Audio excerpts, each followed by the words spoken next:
High, আমি সুস্মিতা। আমার চ্যানেলে তোমাদের সবাইকেই স্বাগত। আজকে আমি তোমাদের সাথে শেয়ার করব দারুণ স্বাদের এগ টেবিলের রেসিপি। দোকানে 15-20 টাকা দিয়ে না কিনে বাড়িতে কিন্তু এইভাবে বানিয়ে খেতে পারো।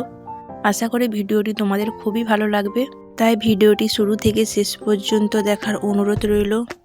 চলুন রেসিপিটা শুরু করা যাক। এগ টেবিল বানানোর জন্য এখানে আমি ডিম আর আলু খুব ভালো করে সেদ্ধ বসিয়ে দিয়েছি, আর ওপর থেকে সামান্য পরিমাণে একটু লবণ দিয়ে দেব, এতে ডিমের খোলাটা খুব ভালোভাবে ছেড়ে যায়। এখানে আমার ডিমটা সেদ্ধ হয়ে গেছে, আমি এখানে ডিমটা তুলে ছাড়িয়ে নেব, আর আলুটা আমি কিছুক্ষণের জন্য আরও একটু সেদ্ধ করে নেব। লবণ দেওয়ার কারণে দেখো ডিমের খোসাটা কত সহজেই ছেড়ে যাচ্ছে।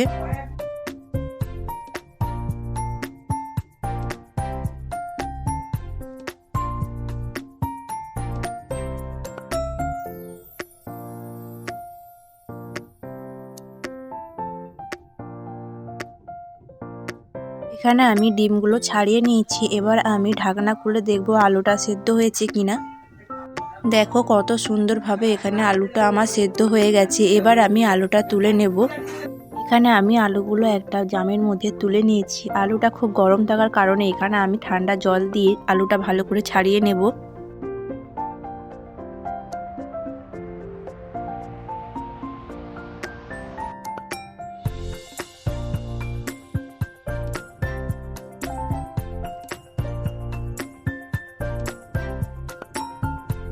সমস্ত আলুগুলো এখানে আমি ছাড়িয়ে নিয়েছি। এবার আমি এটা হাত দিয়ে মেখে নেব।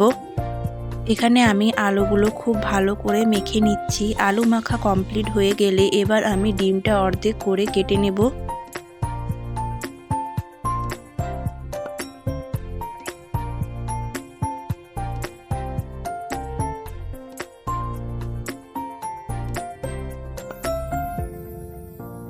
ডিমগুলো এখানে আমি অর্ধেক করে কেটে নিয়েছি। এবার ওপর থেকে সামান্য পরিমাণে লবণ আর গোলমরিচ গুঁড়ো ছড়িয়ে দিলে কিন্তু এর টেস্টটা খুব ভালো আসে। এবার আমি এদিকে আলুর পুরটা বানিয়ে নেব। তার জন্য এখানে কড়াইয়ের মধ্যে সামান্য পরিমাণে দিয়েছি সরিষার তেল। তেল গরম হয়ে গেলে দিয়ে দেব জিরে ফোড়ন আর পেঁয়াজ কুচি দিয়ে খুব ভালো করে নাড়াচাড়া করে আমি হালকা হালকা ভাজা করে নেব। এরপর আমি দিয়ে দেব ওপর থেকে সামান্য পরিমাণে একটু রসুন আর আদা কুচি। এটা হালকা নাড়াচাড়া করে এর ওপরে আমি দিয়ে দেব কিছু গুঁড়ো মশলা, যার মধ্যে রয়েছে হলুদ গুঁড়ো, লঙ্কা গুঁড়ো আর জিরে ধনিয়া গুঁড়ো। দেব সামান্য পরিমাণে একটু গরম মশলা গুঁড়ো আর দেব গোলমরিচের গুঁড়ো। সমস্ত মশলাগুলো তেলের মধ্যে হালকা নাড়াচাড়া করে এবার আমি দিয়ে দেব এর মধ্যে মেখে রাখা আলুগুলো। আলু দেওয়ার পর আবারও খুব ভালো করে আমি মশলার সাথে মিশিয়ে নেব।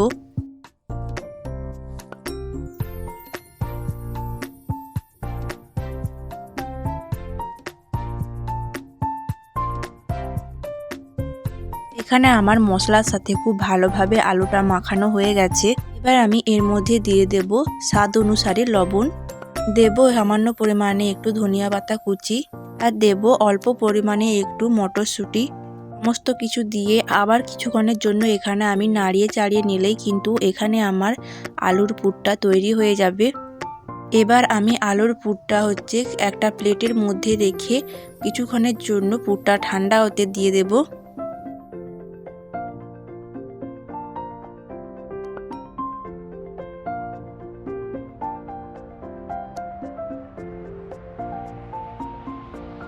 আলুর পুরটা ঠান্ডা হতে হতে এদিকে আমি কর্নফ্লাওয়ারের ব্যাটারটা বানিয়ে নেব। তার জন্য একটা বাটির মধ্যে এখানে দিয়ে দেব 2 চামচের মতো কর্নফ্লাওয়ার আর 1 চিমটে লবণ। এবার এগুলোকে খুব ভালো করে মিশিয়ে দিয়ে দেব অল্প পরিমাণে জল।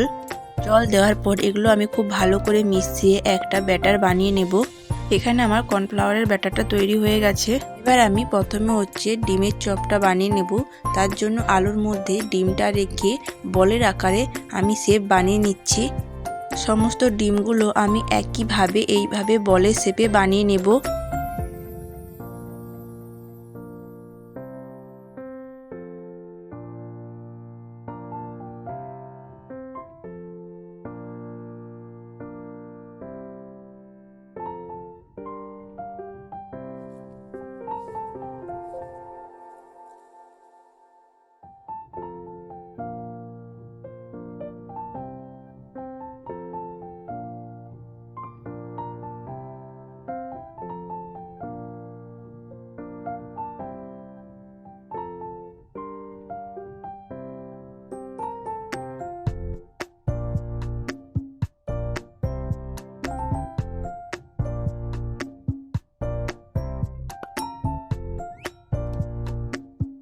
এখানে আমি সমস্ত বলের আকারে বানিয়ে নিয়েছি।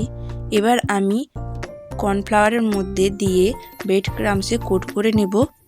আমি কিন্তু ডিমের টেবিলগুলো এখানে ডবল কোট করে নেব, তাতে ফেটে যাওয়ার কোনো ভয় থাকে না। সিঙ্গেল কোট করলে কিন্তু চপগুলো ফেটে যাওয়ার সম্ভাবনা থাকে। এই একইভাবে আমি সমস্ত ডিমের টেবিলগুলো বানিয়ে নেব।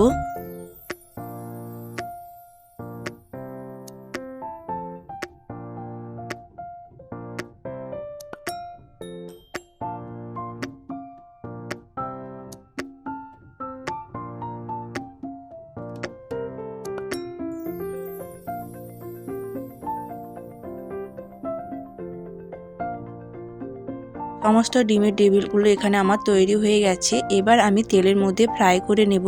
তার জন্য আমি কড়াইয়ের মধ্যে দিয়েছি 400 গ্রামের মতো সরিষার তেল।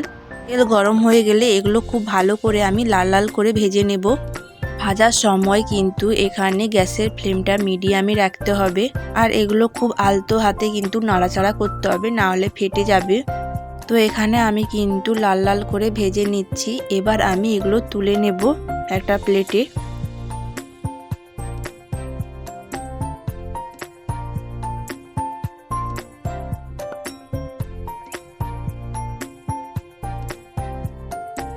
বাকি ডিমের টেবিলগুলো একইভাবে আমি তেলের মধ্যে ফ্রাই করে নেব।